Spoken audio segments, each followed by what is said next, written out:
competition called Hot Wheels Legends Tour. Daughters encouraged him to enter, which ended up turning out to win.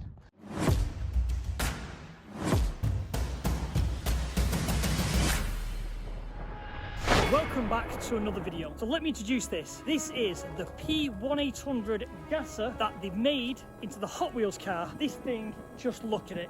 If that doesn't look like a Hot Wheels machine, I don't know what does. So let's dive in and let's have a closer look at why this won the competition and became a Hot Wheels model.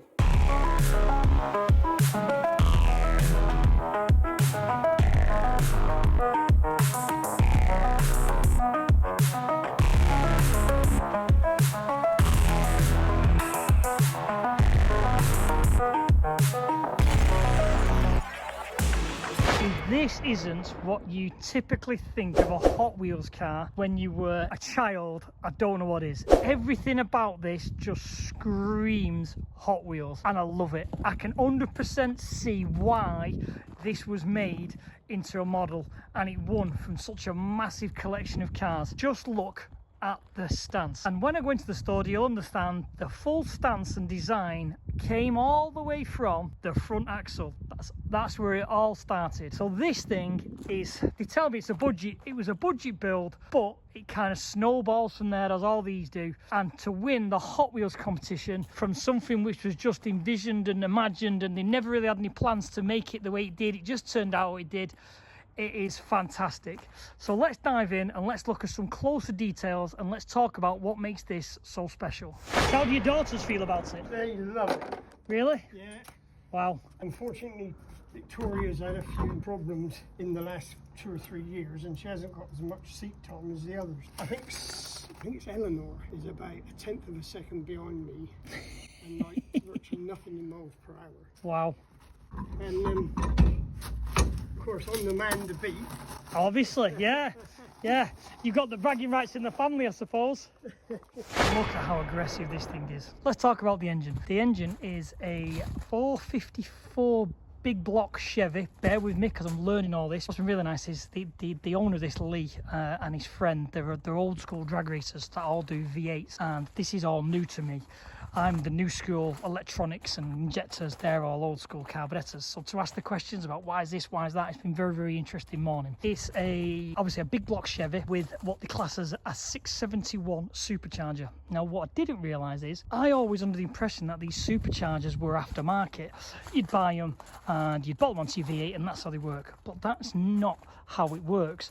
These are the superchargers of giant diesel engines. A 671 is basically was designed for a 6-cylinder diesel engine and it moved 71 cubic inches of air per revolution. I think that's what he said. This technically is, I don't want to say a stock part, but off just a big diesel engine. And then they adapt the front plate to obviously to take the drive out because it's normally on like a hex key on the diesels. They modified the back plate because to support the extra bearings, and then there's adapters here, there and everywhere.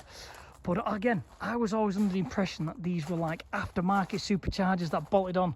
So I can kind of see why the V8 era of the giant superchargers was very popular, because this stuff was back in the probably the 70s and 80s. They were probably, abundance of thousands upon thousands. So basically all they did was adapted them. If you look at this, this is technically the only type of electronics on there, which is an MSD distributor and coil. And then you adjust all your timing on that. There is no ECU, there is no fancy electronics, there's no throttle position sensors, because it runs these 800 CFM Holly Demon carburetors.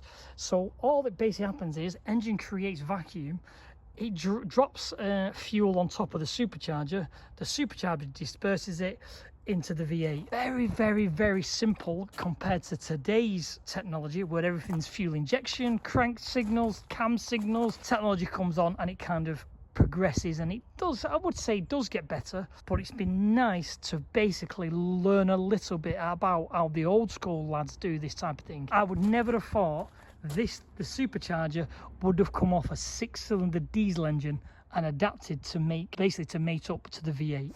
So getting inside, normally with drag cars there is not much to say about them.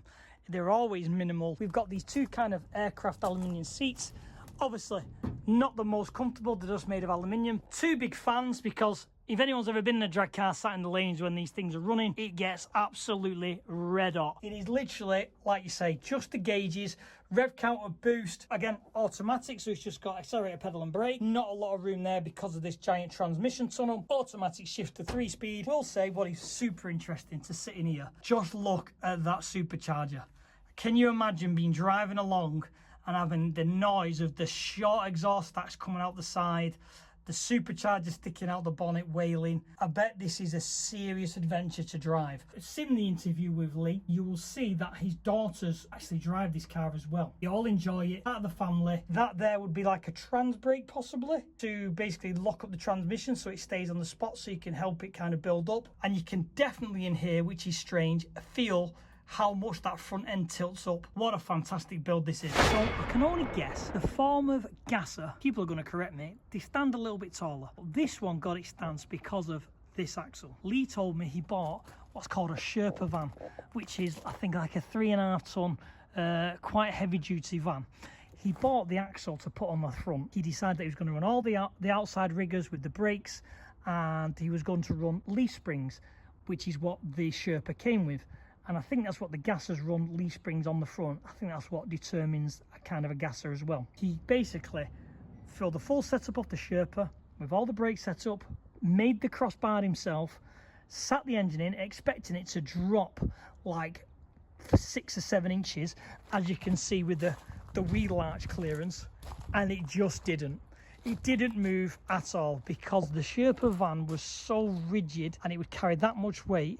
Them leaf springs would hold a lot more. So they've basically stood back and went, oh, it's not that bad. Well, I quite like that. And that's how this full stance started, because these 2 leaf springs were just too strong for the weight. So steering, this is the steering bar, which runs along here, which goes to like a cam system, which then pushes this wheel, this bar across to there. That is all technically standard Volvo P1800 setup. Non-vented discs off the Sherpa van. Decent size, what looked like the old school CAS 4 pots on the front. As part of doing the build was called a chassis, which is this section, which goes down and along and under the car. And then the body's put on top. So basically they would have fabricated all the chassis section and then put the body on and then set the suspension height. Lovely headers out the side for their kind of the shortest route. If anyone knows V8s, they have what's called an engine plate. So they don't have specifically what you class as engine mounts. They have these plates. So this one, I always thought they only had probably one and then a few of a little at the front, but this one runs 2. So that engine plate bolts all the way across the front of the engine, which then bolts to the chassis, the chassis tubes which join to the roll cage. And it also has, if you look down there, that's an additional plate for the gearbox, for the trans plate. So there is no at all any play in anything at all in this engine. So when it's running, it is solidly fixed. This is the engine, this is the transmission. Now with drag racing to a certain spec and style, we don't really do it very much on the front wheel drive lot. They put what are called like catch bags. So if your engine fails, all the oil goes in there. If your gearbox fails, it protects it as well. Then you have, again, this is obviously the bell housing, which has the torque converter. So in essence, this is a turbo 400 transmission, 3-speed. A torque converter is basically a clutch which allows you to slip and get off the line. So it is a massive science that I have no idea about. I've just kind of learned a bit today. Prop shaft guards, which is obviously the prop shaft fails, it isn't going to smash through the floor. And it has what we class as a 3-link. And then when a class is a 3-link, people will have heard like Escort Mark 2s and stuff having 4 links. That is in essence where it mounts to the body. So you've got 1, 2, and then there's like a sway bar, which is your 3-link. That there is like the sway bar, which is the 3rd link. So you 2 at the front, 1 at the rear. That's what keeps the axle in place and it can pivot when it needs to. Following on from that chassis discussion, it goes all the way back and then up and over the rear tubs with additional reinforcing bars here and everywhere. Can't get over it. Run leaf springs on the front.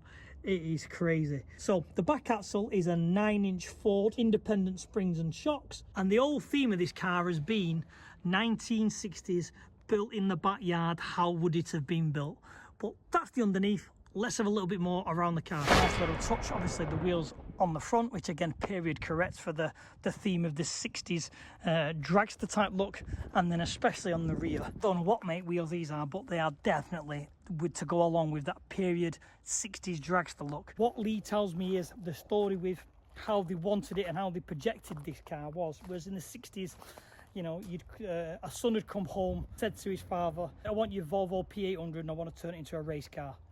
That was the full theme of this car, and I'll be honest with you, it's turned out stunning. If you follow the channel, you will understand that there is the competition called Hot Wheels Legends Tour. You submit your car and Hot Wheels potentially turn it into a toy. Daughters encouraged him to enter, which ended up turning out to win.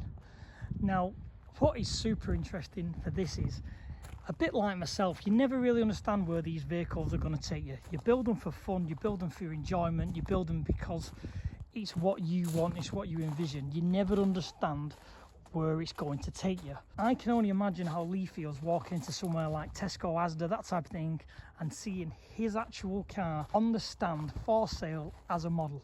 It must be mind-blowing. I'm looking forward to in the future being parked next to this, because we are doing some publicity with the Hot Wheels, we are doing some shows with them, and obviously we have entered the competition to try and win the UK side of the competition with the twin engine. I'm going to sign this video off. What an amazing day to be able to speak to some old school drag racers, come and see the full-size Hot Wheels toy, just basically take it all in and absorb it. It has been fantastic, and I'm looking forward to not only follow my journey, follow it with Lee, do some promotions with the Hot Wheels. It's going to be a very exciting adventure, and I'm sure we'll see more of this car on the channel in the future. So, sign this one off. Thanks for watching, guys, and I'll see you all on the next video.